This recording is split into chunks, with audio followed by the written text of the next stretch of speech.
beautifully tonight, isn't he? There's no finer artist.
Will you change seats with me?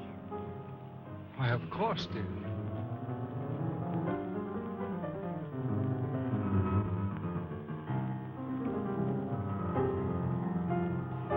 What's the matter? Oh, nothing, but that man in the next box keeps staring at me.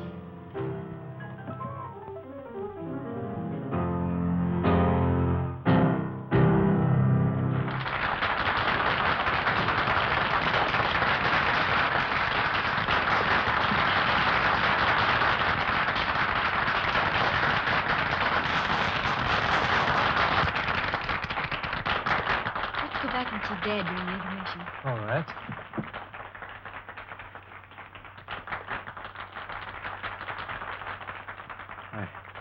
It is like seeing the dead return to life. I must know who she is. That can do no good. The dead have no place among the living. I shall be the judge of that.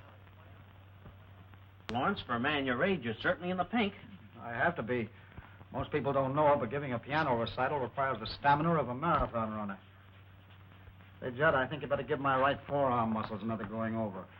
Feel a slight cramp in my index finger. Yes, sir. Hello, Dad. Hello, darling. Hi, Bob. How am I doing? Marvelously. I don't believe I've ever heard you in better form. That's because you're home from school, my dear. I was playing for you tonight. Oh, am I glad this engagement ends my concert tour. Now I can relax, wear old clothes, and let my beard grow. Oh, and devote some time to your only daughter. You know, I feel as if I'd been Sienna. Don't bite the piano that feels, my darling. See where that is, Bob. Yeah.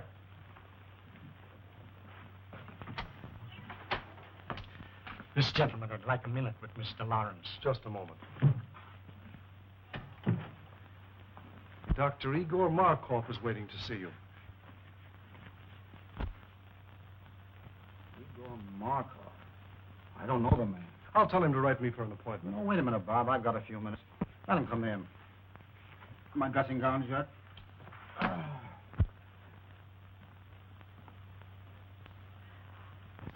So I have the pleasure of addressing Mr. Anthony Lawrence. That's right, Doctor. What's on your mind? I should like to apologize to this charming young lady for my seeming rudeness. Well, I don't know what you're talking about, but go ahead. This is my daughter, Patricia, Dr. Markov. Please forgive me, young lady, for staring so rudely at you, but I really could not help it.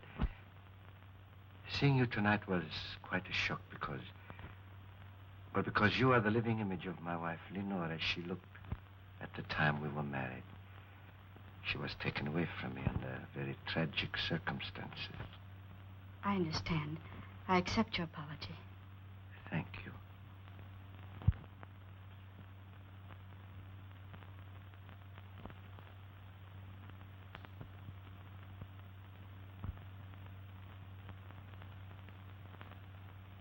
This will always remain an unforgettable moment in my life. Thank you. Auf Wiedersehen. So nice to have met you. I always appreciate the privilege of meeting a great artist. Thank you, Doctor. And good night. Good night, sir.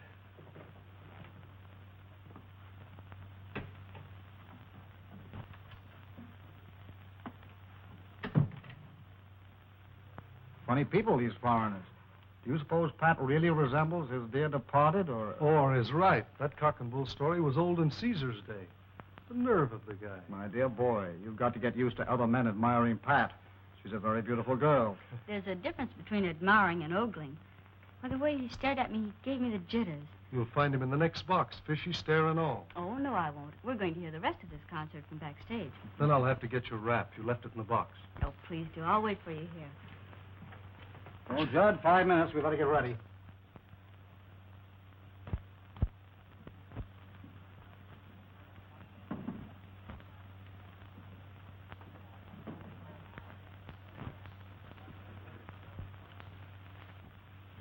It seems that the great Dr. Markov failed to make a favorable impression. Temporarily, yes. But there will be many opportunities in the future.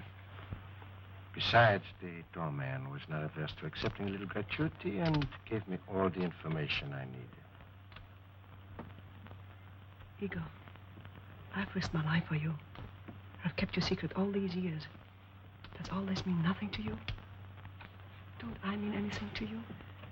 Because of your knowledge of my work, I need you as an assistant. You have never meant anything more, and you never shall. Keep that in mind.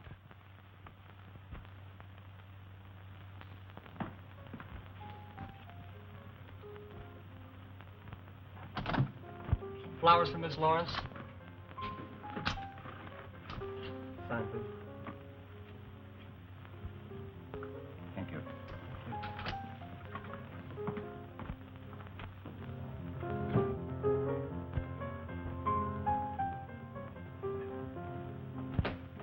More flowers for you, Miss Lawrence.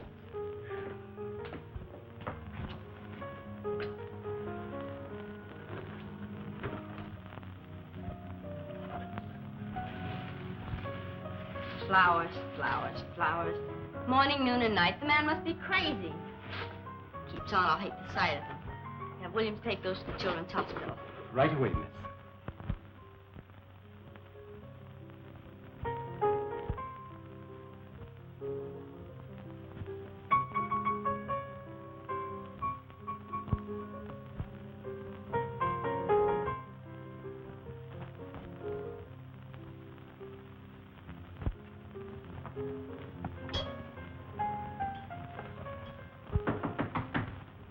Come in. Dad, you've just got to make Dr. Markov stop pestering me. First it was flowers 3 times a day, and now he's sending notes with them. And look, I can't stand any more of this. You've just got to make him let me alone. Well, the man must be out of his mind. I never heard of such presumption. Now, don't you get upset about it, Pat. I'll take care of Dr. Markov. You just forget about him and let me handle this. What are you going to do, Dad? I'm going to call on our friend and tell him very plainly that his attentions to you are unwelcome, and him stop them immediately. You'll be careful, won't you? Careful? What do you mean? Well, you'll probably laugh at me, but when you call on Dr. Markov, will you take Bob with you? Pat, I can take care of myself. But you said yourself he was out of his mind. Did you notice his eyes that night in your dressing room? They seemed to stare right through me. You've been listening to too many horror radio programs lately. What you need is a good workout on the badminton court. Come on, run along. Fear not, fair lady. I shall beard the reptile in his den.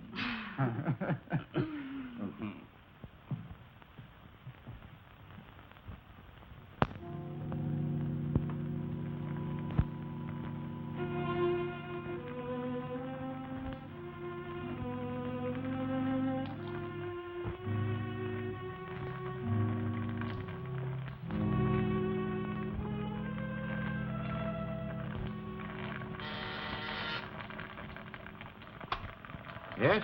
Mr. Anthony Lawrence is here to see you, Doctor. I will see him in a few moments.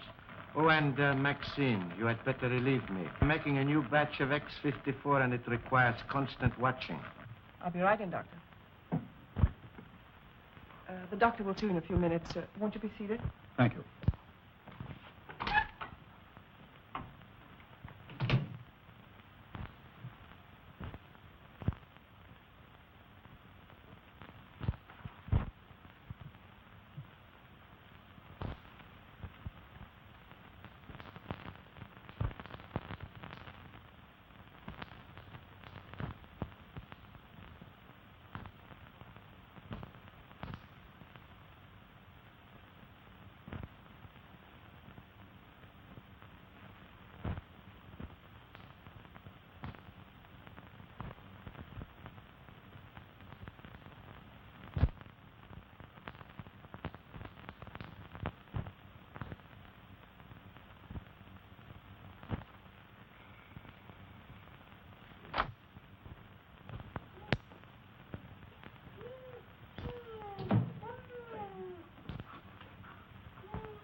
back where you belong.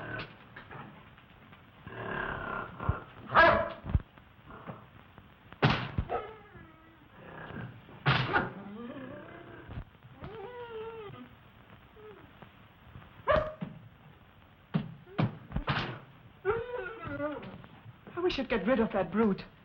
He's always hated me, and I'm desperately afraid of him. Oh, don't be a fool. He's perfectly safe in that cage. How could he harm you? It is silly. Besides, he's very essential to my work. Now, when that concentrate, the pituitary, boils dry, turn off all the burners. Add some elixir, place it in 4 cc ampoules, and refrigerate them. Yes, Doctor. Watch it closely. See that it continues to boil, but very slowly. Now I must go and talk to Mr. Lawrence. I cannot leave him waiting any longer.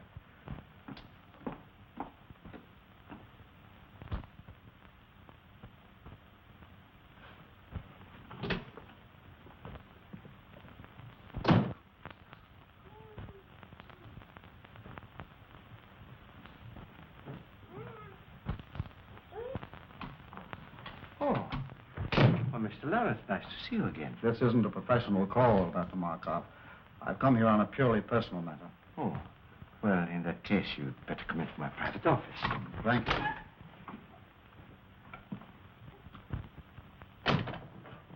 Won't you sit down? I'll remain standing, if you don't mind. Oh, as you wish. I'll get to the point very quickly, Dr. Markov. I've come here in regard to my daughter, Patricia. Ah, yes, a lovely young woman. And that's beside the point. She doesn't welcome your attentions. I'm forced to ask you to stop annoying her. I'm afraid you're being very insulting. Your persistence has left me no other choice. I've already explained my deep interest in your daughter. Perhaps you thought I was lying.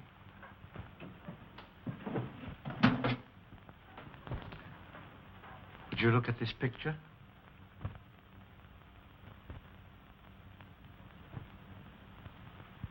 What if there is a resemblance? That doesn't give you the privilege of annoying her. But I am going to marry her. I'm amazed at your conceit. I'm warning you, Dr. Markov. Unless you stop annoying my daughter, I shall call the police. Stop, not so fast. Let go of me!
Pardon me, Miss Lawrence. Dr. Markov's on the telephone for you. Dr. Markov. Oh, say I'm not in. But he says it's important. He must talk to you concerning your father. My father? I'll talk to him.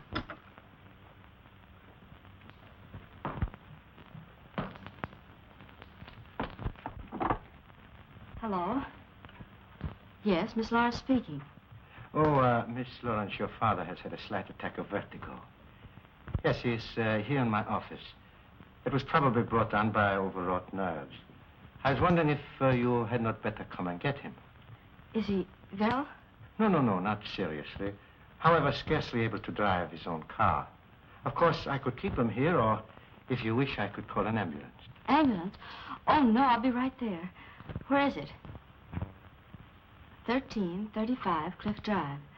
Thank you.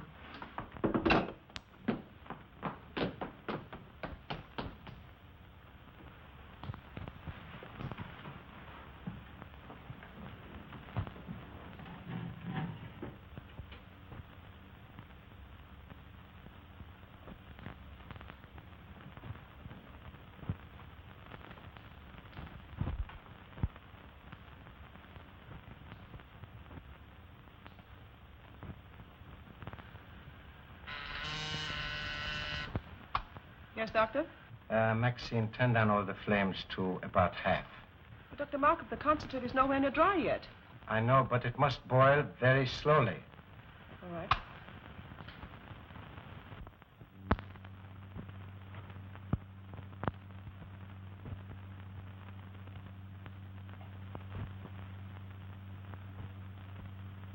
So you see, Mr. Lawrence, nobody having witnessed our encounter, I am perfectly willing to keep it a secret.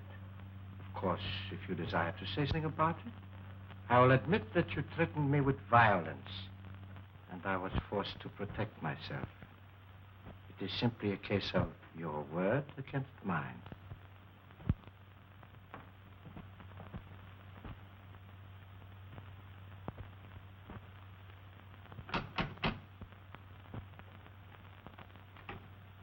Is this Dr. Markov's residence? Yes. Are you Miss Lawrence? Yes. Come in. The doctor's expecting.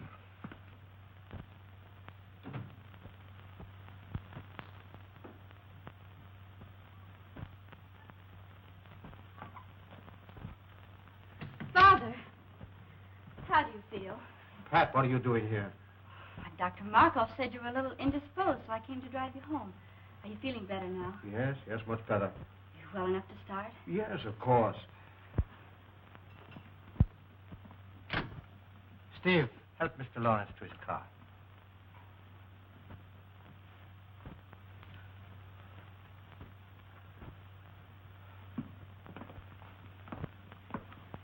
Miss Lawrence, may I have a word with you? Yes. I think that your father will bear watching. If you notice him developing certain symptoms of... Well, if you notice him acting strangely, I would strongly advise you persuade him to see his doctor. I'll remember. Thank you. You're welcome.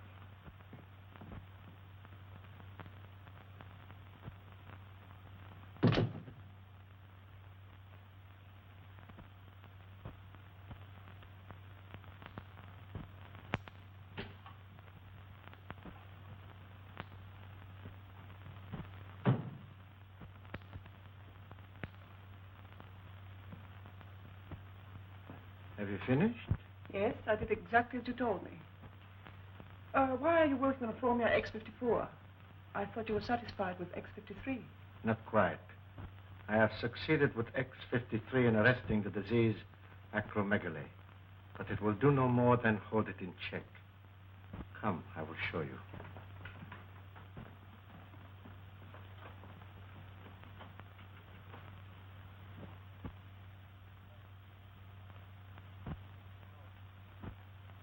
You will recall that after I injected him with the disease, it was allowed to proceed to this stage. Enlargement of the head, the feet, and so forth. But from the moment I gave him an injection of X53, there has been no change in the condition. Neither progressive nor retrogressive. I have every reason to hope that this new formula will prove to be a complete cure for the disease. Think what it will mean to have the power to control a dread disease like acromegaly. The only living man to have such power. And why are you the only living man to have such power? You know why. Yes, I do. And you're not even a doctor. You stole the name and laboratory notes from the man you killed. He deserved to die. And his death made it possible for me to escape from Europe as the real Dr. Markov. And reap the rewards earned by another man with years of work and study. What I took from him was small repayment for what he tried to take from me. The love of Lenore, my wife, the woman I worshipped. But his love cooled as I knew it would when he looked at her beautiful face and saw the ravages of the hideous disease, acromegaly. Did you deliberately inoculate her with that dread disease? I did. I was determined that no other man should try to take her from me. I knew if she were no longer beautiful, no one else would want her. Then I would have her all for myself. But she could not stand the sight of her own face. So she killed herself. This is incredible. Only a madman could do a thing like that. I'm getting out of here. I'm going to police. I will tell them everything. Police, I will tell them what a madman. Stop.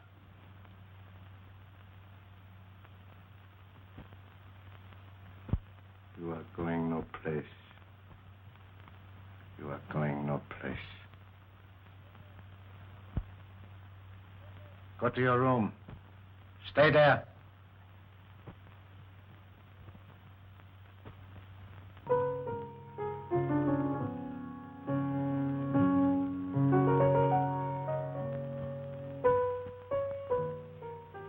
Good to have you back again with us, Bob. Glad to be back once more, Pat.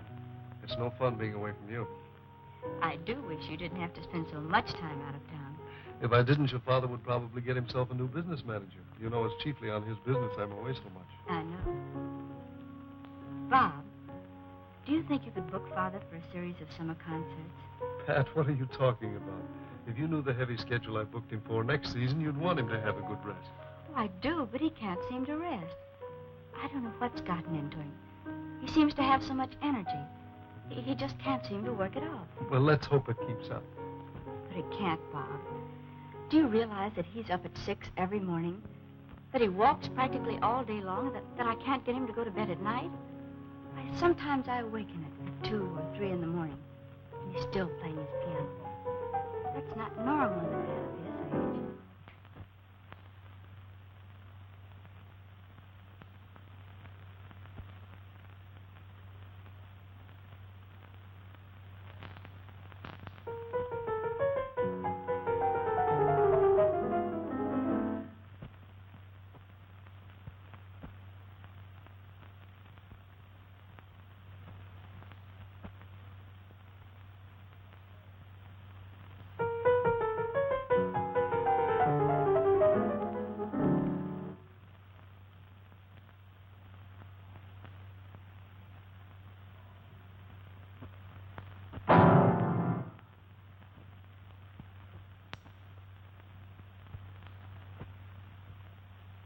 Pat, come here.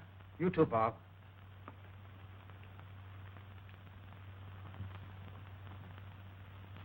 Doesn't it look as if my fingers were thicker? Well, your hands are swollen. Well, the fingers are anyway. Oh, I feel awkward. When did you notice this? The past few days, I felt something coming on. My feet, too, seem enlarged. All my shoes feel tight. Do you suppose you've eaten something that poisoned you? Oh, no. I'd know it if I had. He said if you felt bad, I should persuade you to see a doctor. Who said? Dr. Markov. Markov? When was that? That day you went to see him about a social matter. Oh, rubbish. Why should I see a doctor when I never felt better in my life? Because I want you to, Father. Promise me you'll see Dr. Adams at once. Let me call him now. Nonsense. There's nothing the matter with me, really. I'll tell you what I'll do. If this condition doesn't clear up by tomorrow, I'll drop in to see Dr. Adams just to put your mind at ease. But you won't go. You put it off. Why don't you let me call him now? Because it isn't urgent. Anyway, right now, I feel like going out for a walk. But you've been walking all day. I can't help it. I feel restless and full of energy.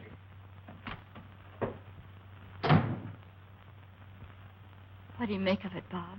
Oh, perhaps some minor upset. But I would have him checked over by Dr. Adams.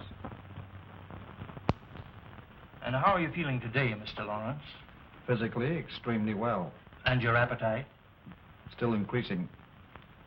Mr. Lawrence, after studying all the results of your laboratory tests, X-rays, metabolism records, I have reached a conclusion. But not being satisfied with my diagnosis alone, I called into consultation Dr. Kruger and Dr. Naylor, whose reputation, of course, you know. Yes, certainly. And they, without any hint from me, both came to the same conclusion. Acromegaly. Acromegaly? Yes. It's a very rare disease, glandular in origin, activated by a defective pituitary. Doctor, can't you tell me in plain English what's wrong with me and how serious it is? I'm trying to tell you. You have a glandular disorder, a disorder of the pituitary gland. A disease so rare that medical science knows little about it as yet. Is it fatal? Fatal? Well, not necessarily. It's a progressive disease, enlarges the extremities. It's accompanied by an increasing amount of energy to a fabulous and dangerous degree. Is it curable? Mr. Lawrence, there is but one man, to my knowledge, who knows anything important about acromegaly. He's a specialist in glandular disorders, and I understand has devoted a great deal of research to this particular disease. I urgently suggest that you consult this man, who is in a position to do more for you than any person in the profession. Who is it? Dr. Igor Markov. Dr. Markov? Yes, do you know him? Yes. Strange you didn't think to consult him. Well, I've just met him socially. I don't know him socially, but his name ranks among the top names in the profession. His reputation is international. So he is, therefore, the man that you should see, Mr. Lawrence. I'd rather not see Dr. Markov. Isn't there anybody else I can consult? No. He's the only man I know that can help you. He has not seen fit as yet to give out his findings or his method of treatment to the profession. So, therefore, if you're to be helped, you must go to him. And there's nothing you can do for me, Dr. Adams? Frankly, Lawrence, nothing effective. Well, thank you for your frankness. You will see him? I'll think it over.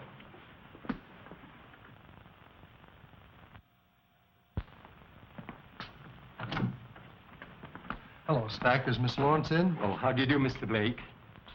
I tell Miss Lawrence you're here. Bob, darling, I'm so glad you're back.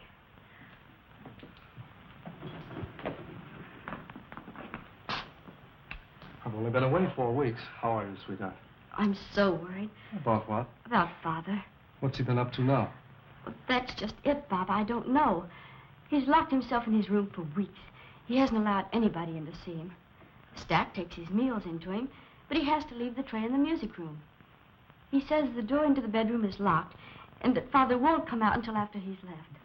Is he in there now? Yes, but the door from the music room into his suite is locked from the inside. He sounds in excellent form. He hasn't touched the piano in weeks.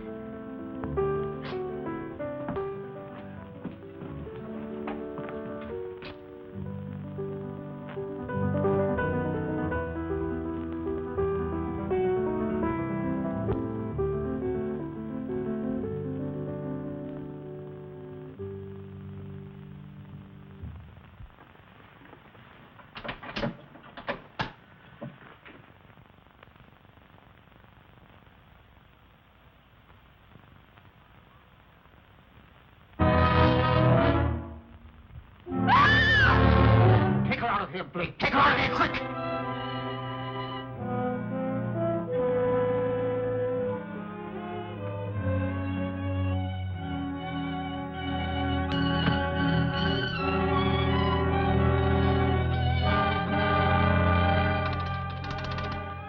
Oh, Stack.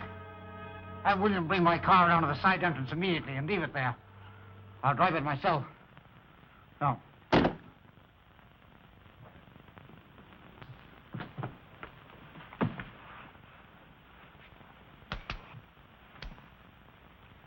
Darling. Easy, darling. You fainted. Bob, did you see what I saw? What are you talking about? Did you see his face?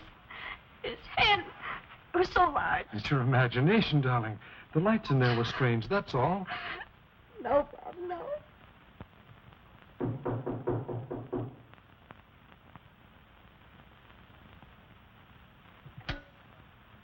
Maxine, see who's in my waiting room.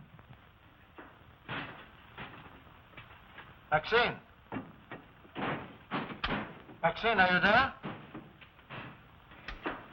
Maxine! Maxine! Maxine!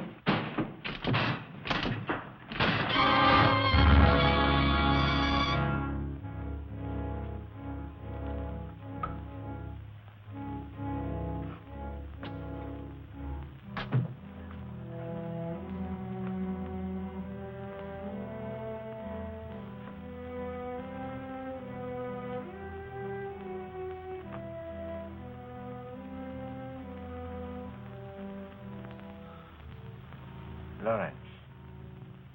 Yes, Markov. Weren't you expecting me? You knew I'd have to come to you sooner or later. To you, the one man with experience concerning the hideous disease of acromegaly. Oh, you had it cunningly worked out, Markov. So that I would be forced to come to you. You alone for help. Then you would be in a position to dictate your own terms in exchange for that help. Terms which no doubt would involve my daughter, Patricia. Oh, you were clever, Markov. Exceedingly clever.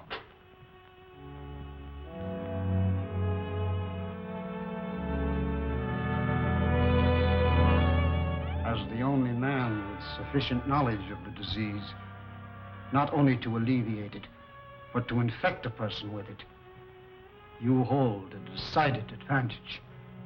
So you see, Markov, I know you infected me with something that caused acromegaly. But how you made the disease develop so rapidly, when science has proven that it takes years to reach this stage, I do not know. But you did. And now, Markov, I come to you as you knew I must, to make terms. I've come to make terms. No, Lawrence, you overestimate my control of the disease. I've made an extensive study of it. Yes, that is true. But after all, I am only an apprentice. Yes, the devil's apprentice. Markov, you have set yourself up as a Frankenstein and created a monster. I am that monster. But if you remember, the monster destroyed the man who created him. That is what I'm going to do to you. Destroy you! Good work, Steve. Put him on that chair while I prepare an anesthetic. Surgery began this evening. But I must put my mind at rest. Can't you take my word for it, Pat? I'm sorry, Bob. In this case, I can't. It's locked. You see, he doesn't want to be disturbed. But I must see him. Oh, not tonight, Pat, please. In the morning, perhaps. I'll tell you what. I've got to see him in the morning on some business. And as soon as I've finished, I'll send for you. How's that? Well, make it early. I can't have this hanging over my head. I know, dear, and I'll make it just as early as I can. Now, how about getting some rest for yourself? You look exhausted. Oh, I suppose I do, but I can't help it. You look lovely to me, dear. But you do need rest. Now run along. Sleep well. I'll try. Good night. Good night.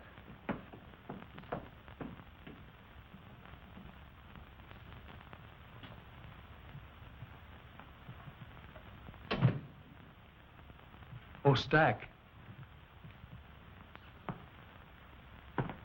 Stack, have you got a key to the music room? Why, no, sir. Why? Well, it's locked, and I wanted to see Mr. Lawrence. I'm sorry, sir, but he's gone out. Out? Oh, yes, sir, about a half an hour ago. He had his car brought around and then dismissed William. Where did he go, do you know? Not the slightest idea, sir. I didn't see him, but William said he was all muffled up. Oh. Stack, I wish you'd ring me at home when he comes in. Very good, sir. And shall I wait up for him, sir? Well, no. If he comes in soon, you might ring me. Otherwise, go to bed. I'll see him in the morning. Very good, sir. Good night, Stack. Good night, Mr. Blake.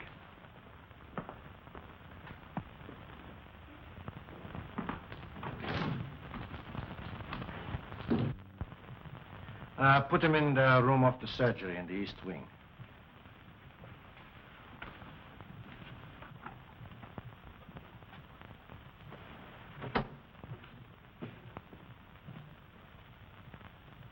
How could you be so inhuman as to infect him with that disease in order to bargain for his daughter?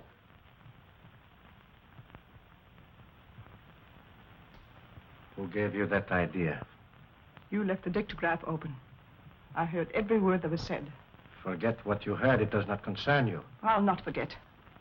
If you don't give up that insane idea of marrying Patricia Lawrence, I'll tell the truth about you. You would not dare. Oh, yes, I would. Does this mean that I have completely lost your loyalty? You speak of loyalty. You don't even know the meaning of the word. You seem to forget all the things I've done for you. I've even risked my life for you, hoping that you might realize how much I love you, that someday you might return that love. But no. All I meant for you was just someone to help you attain your own selfish aims. I'm tired of it. I can't stand it any longer. Do you hear me? I can't stand it.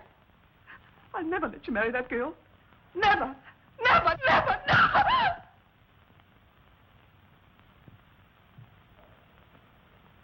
Maxine, you heard nothing. You heard nothing. You heard nothing. Now go to your work.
Go back in the other room.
Good morning, Doctor. The Birell's cage was left unlocked last night. No, really? Why, he could have killed somebody. Yes, he could have killed me if Ace hadn't heard me scream and driven him back again to the cage. Oh, well, you are very fortunate. Very. And so am I. I could have lost a valuable assistant. How do you suppose the cage was left unlocked? Oh, I suppose the attendant was careless. I shall discharge him immediately.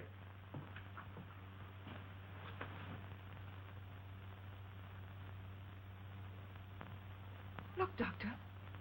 It's normal. You've discovered a cure. Oh, Maxine, it is marvelous. Maxine, this is great. Do you know what it means? It means that I can ask my own price. I can... Yes. Oh, by the way, Maxine, I have a special prescription I want filled at Handcuff and Groves. You will go and see to it yourself personally.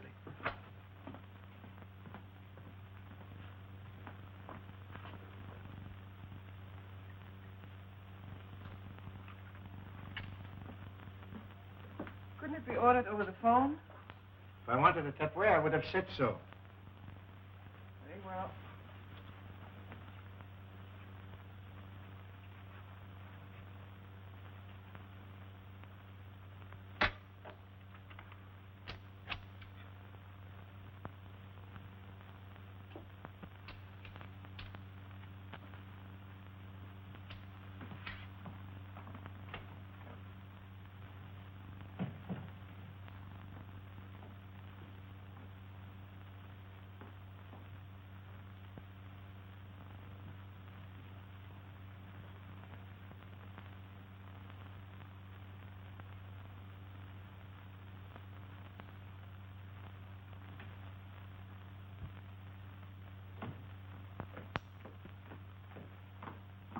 Good morning, Stack. Good morning, Miss Lawrence. Have you taken my father's breakfast into him yet? No, I haven't. You haven't? Why not? Well, as a matter of fact, your father isn't in. Isn't in? Where did he go? I don't know. He didn't say. When did he go? I can't exactly say. Sometime last night. Last night. Yes, miss. You mean he's been away all night and left no word? Absolutely none. I'll get it. Hello? Yes, Miss Lawrence speaking. This is Dr. Markov. Now, please don't be alarmed, but your father came to me last night for a consultation. Father came to you last night for a consultation? Yes. I found it advisable to keep him here for observation. How is he? Well, he's quite comfortable now. Yes, quite comfortable, Miss Lawrence, I assure you. I'll be right over and pick him up and bring him home. I would strongly advise against taking him home, Miss Lawrence. But why? I can't leave him there. Do you think I should take him to a hospital? I suggest you leave him right where he is, Miss Lawrence.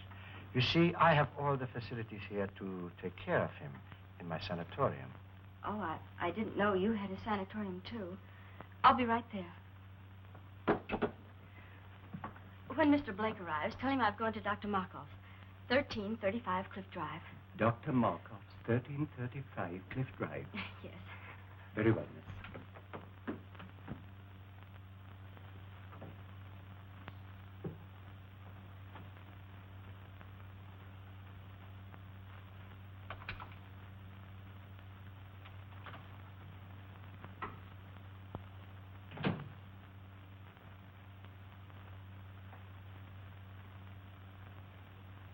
Lawrence, I want you to try hard to understand what I'm saying. Try hard. Uh-huh. This is Dr. Markov. I can save you, Lawrence. I can cure you. Do you hear me? Yes, I can hear you. Good. Remember that I am the only one that can cure you, and I will cure you on one condition. Uh-huh. A very simple condition, Lawrence. Uh-huh. Your daughter is on her way over here now. No! I want you to persuade her to be very agreeable to me. No! You can convince her that it is you she is coming to see. You can tell her that I am helping you. Oh. That is a very little thing to ask for your cure. No, no, no! Very well. We shall see about that.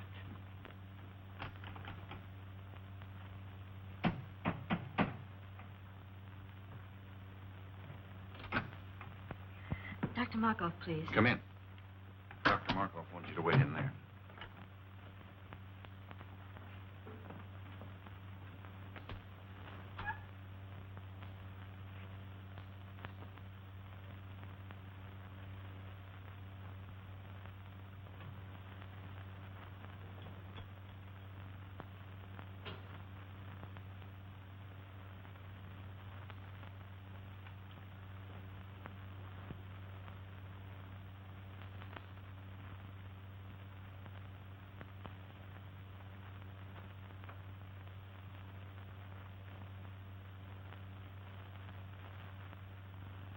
How long ago did she leave for Dr. Markov's stack? About a half an hour ago, I should say, sir. I'll have to step on it. 1335 Cliff Drive, you That's said. correct, sir.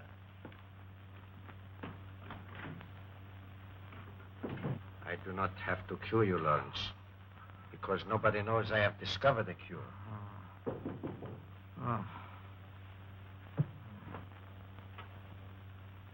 Miss Lawrence is here.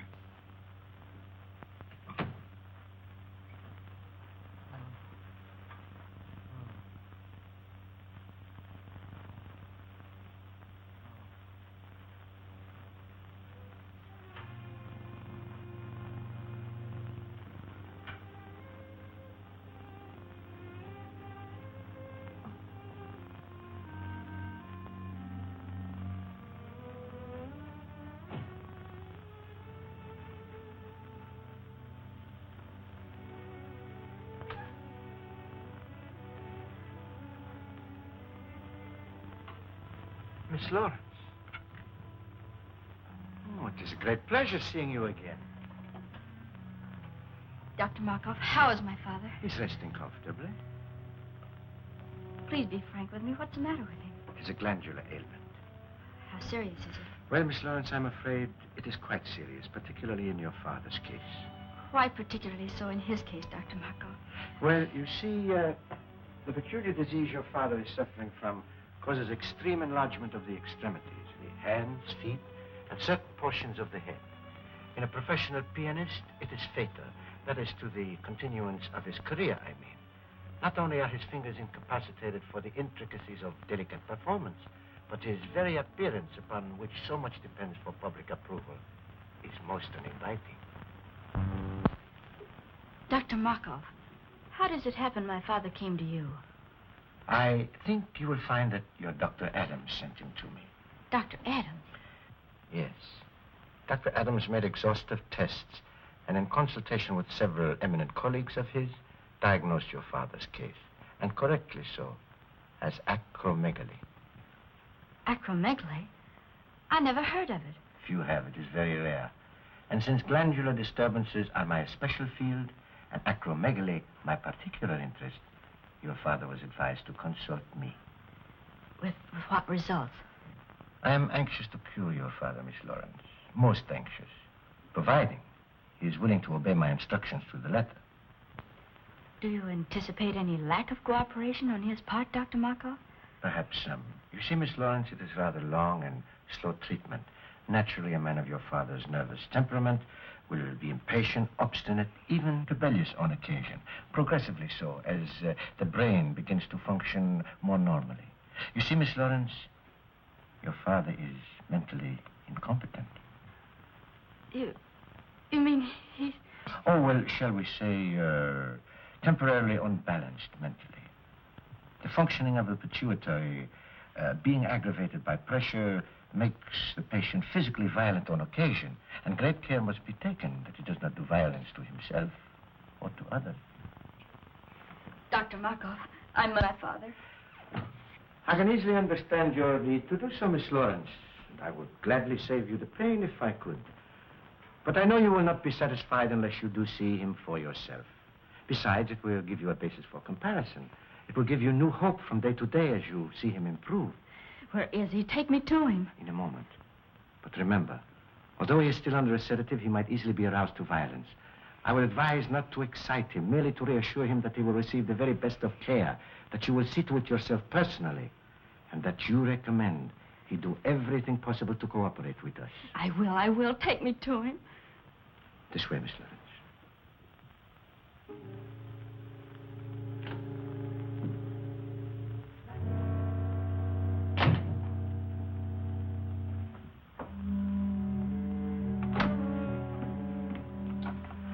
you know what to do.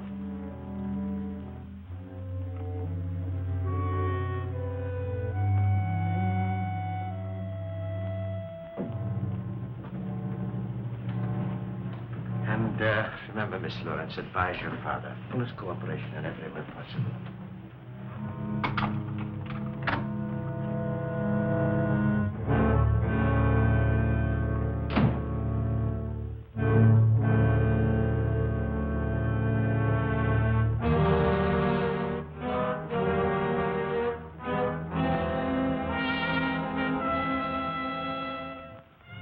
How ghastly.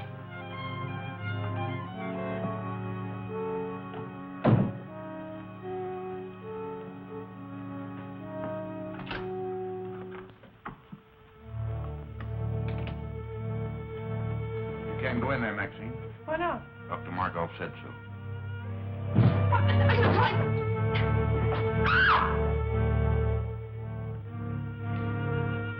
Father, speak to me. It's Pat. Father, speak to me. It's Pat. It's Patricia, Father. I'm here. Pat. You're going to be all right. Dr. Markov said so. Markov. Yes. He's going to cure you, he and I. Markov. No, no. Markov. Markov. No. Dr. Markov, why is he strapped down? To prevent his doing violence to himself or to others, Miss Lawrence. Take them off. Take them off, do you hear? Well, that would be very dangerous. Take them off, I say. Take them off at once. Stop that. Calm yourself. Calm yourself, Miss Lawrence.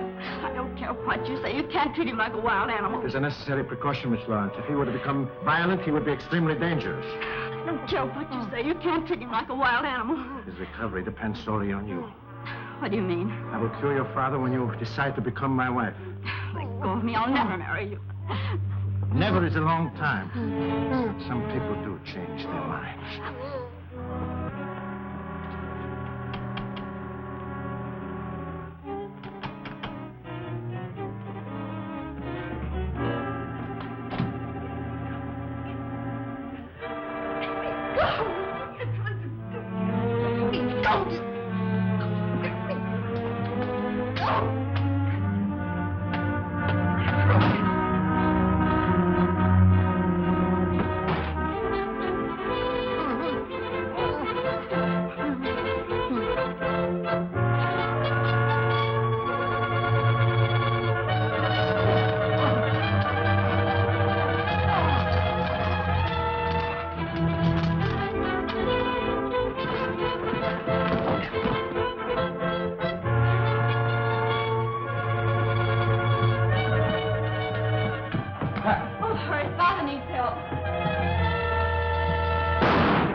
Is he all right? Yes, he's just fainted.